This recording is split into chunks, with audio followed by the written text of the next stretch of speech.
L'histoire commence le jour de la fête médiévale de Cré. Les rues sont remplies de stands et de personnes costumées. Un petit groupe d'enfants court dans les rues et effraie tous les passants qu'ils croisent. Lorsqu'il s'engouffre dans une ruelle étroite, il perçoit un peu plus loin un homme assis par terre. Les enfants, pas vraiment rassurés, passent à côté de lui sans rien dire. Lorsque tout à coup, l'homme les interpelle. « Alors, vous vous amusez bien ?» Les enfants, un peu impressionnés, répondent avec des voix hésitantes. Oui, monsieur. » À le regarder de plus près, l'homme semble bien pauvre. Ses habits sont troués et il ne porte pas de chaussures. « C'est bien de s'amuser et vous faites peur aux passants ?» Bah oui. C'est marrant de faire peur aux passants. Bien sûr que c'est marrant de faire peur. Mais savez-vous seulement comment est née la fête médiévale ? Il est vrai que les enfants ne s'étaient jamais posé la question. Voulez-vous que je vous raconte cette histoire ? Oh oui ! C'est ainsi qu'il s'installe à côté de l'homme en silence. L'histoire commence en 1018. À cette époque, les Crétois vivaient dans la peur la plus totale car 2 monstres avaient investi la ville. L'un d'eux vivait dans la tour, alors que le second s'était installé dans la rivière que l'on appelait déjà à l'époque la Drôme. Si les villageois tentaient de fuir par le pont comme par la rivière, ils se faisaient dévorer aussi sec par l'un des 2 monstres.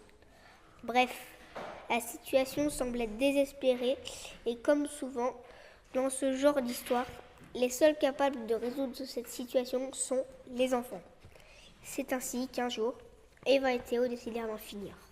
Eva était réputée pour être une inventrice de génie. Avec 2 bouts de fil de fer, elle pouvait inventer des machines extraordinaires.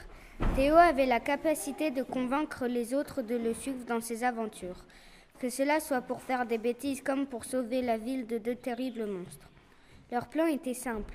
Il fallait qu'ils rejoignent une montagne en Ardèche que l'on appelait le mont Gerbier des Joncs. À cet endroit vivait un forgeron capable de fabriquer un marteau si puissant qu'un seul coup suffirait pour anéantir les monstres. Pour sortir de la ville, il leur fallait l'aide du magicien du quartier, car à l'époque, chaque quartier avait son magicien.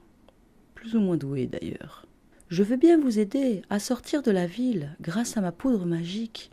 Elle vous fera disparaître ici et réapparaître au pied du mont Gerbier des Joncs. C'était parfait. Il fallait partir au plus vite. Le magicien prépara donc la potion et boum, les fit disparaître. Lorsque Eva et Théo ouvrirent les yeux, ils étaient juste de l'autre côté du pont Mistral. Et oui, les magiciens étaient plus ou moins doués et celui-ci était en fait le dernier de sa promotion. Mais qu'à cela ne tienne, il était sorti de la ville et c'est tout ce qui comptait. Il ne leur restait plus qu'à marcher en direction de l'Ardèche. Et pour cela, il fallait traverser la forêt. Alors qu'ils marchaient, déjà depuis un certain moment, Eva et Théo commencèrent à voir. Justement, il y avait une taverne non loin de là. À l'intérieur, il n'y avait pas grand monde. L'homme derrière le bar avait l'air un peu étrange, mais il n'en était pas moins sympathique. Alors les enfants, que faites-vous dans le coin ? Théo expliqua leur situation. C'est à ce moment-là qu'Eva remarqua qu'il manquait un bras au tavernier. L'homme marqua un silence et leur dit « Moi aussi, autrefois, j'ai fui la ville pour aller chercher ce marteau, mais je n'avais pas de potion. Alors j'ai passé la rivière à la nage un soir de lune noire. J'avais presque atteint l'autre côté de la rive lorsque le monstre m'a attrapé. Je m'en suis sortie, mais il a eu le temps de me saisir le bras et de me l'arracher. Je n'ai pas eu la force d'aller jusqu'en Ardèche, je me sentais trop vulnérable sans mon bras. » Eva et Théo se regardèrent sans même échanger un mot. Eva a fabriqué un système pour remplacer le bras manquant par une massue. Pendant ce temps, Théo invita le tavernier à lui suivre dans cette aventure, car à 3, on est toujours plus fort qu'à 2. Avant que la nuit tombe, les 3 compagnons d'aventure décide de s'installer au pied d'un arbre. Il allume un feu et s'endormir sans même ni boire ni manger. Au milieu de la nuit, Théo se réveilla, tenaillé par la soif. Il entendit au loin le bruit d'un ruisseau. Il fit quelques mètres et découvrit un filet d'eau. Tiens, c'est étrange. Je n'ai pas le souvenir d'avoir vu un ruisseau ici en arrivant hier soir. Il but de grandes gorgées. Quel bonheur cette eau, qu'est-ce qu'elle est bonne! En plus d'étancher sa soif, la boisson semblait lui donner des forces quand il entendit un sanglot un peu plus loin derrière un arbre. Il découvrit une princesse qui pleurait. En fait, c'était ses larmes qui avaient créé le ruisseau. Et pourquoi pleures-tu? Un terroriste a détruit mon château et maintenant je suis seule. Ne pleure pas, voyons. Si tu veux, tu peux venir avec nous. Théo lui raconta leur histoire. La princesse s'inquiéta. Mais je ne sais rien faire. Je ne vous serai d'aucune utilité dans cette aventure. Théo lui répondit aussitôt. Bien sûr que si! Grâce à toi, nous manquerons jamais d'eau et nous ne serons jamais fatigués. Il te suffira de pleurer pour rétancher notre soif et nous donner des forces. La princesse se laissa convaincre et ils rejoignirent le campement à la rencontre du reste de l'équipe. Et à 4, ils seraient toujours plus forts qu'à 3. Puis la bande se mit à nouveau en route. Le paysage se transformait. Ils étaient maintenant dans les montagnes. Ils allaient bientôt arriver chez le forgeron. Lorsqu'ils découvrirent une sorcière, elle râlait, elle rageait, elle enrageait, elle jurait, elle rouspétait, elle bougonnait. Mais qu'est-ce qui se passe, madame la sorcière? Je me fais vieille et je n'arrive plus à capturer une seule chauve-souris. Et ça m'énerve, car pas de chauve-souris, pas de potion magique. D'autant plus qu'à l'époque, c'étaient les sorcières qui régulaient la population des chauves-souris. Si celles-ci n'y parvenaient plus, nous n'étions pas à l'abri d'une invasion de chauves-souris. Ne vous inquiétez pas, madame la sorcière, je vais vous fabriquer un piège à chauve-souris. Avec 2 bouts de fil de fer, elle fabriqua un super piège. La sorcière était ravie.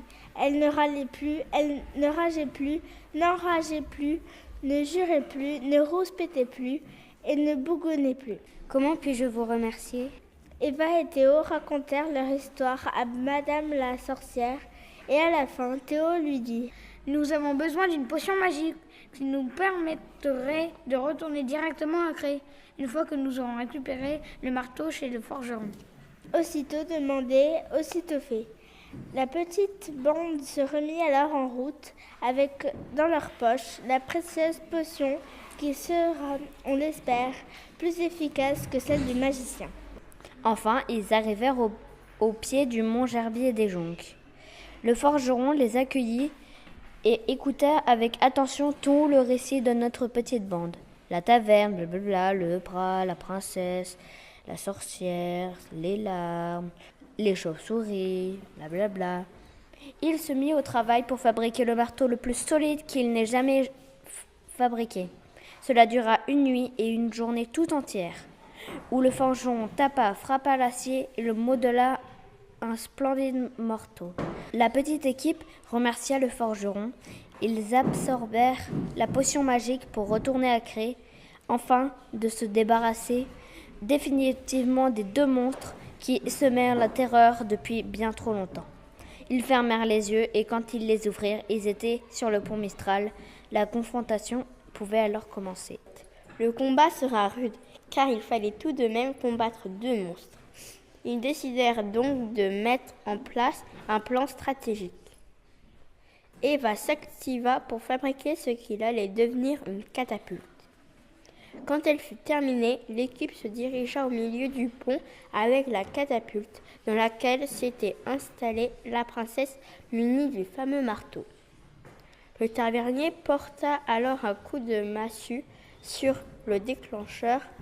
Cela propulsa la princesse dans le ciel qui se mit à déverser les torrents de larmes. Le niveau d'eau de la Drôme commença à monter. Et lorsque la princesse atterrit sur la terre ferme, elle mit un coup de marteau si puissant que cela fit trembler le sol jusqu'à la tour.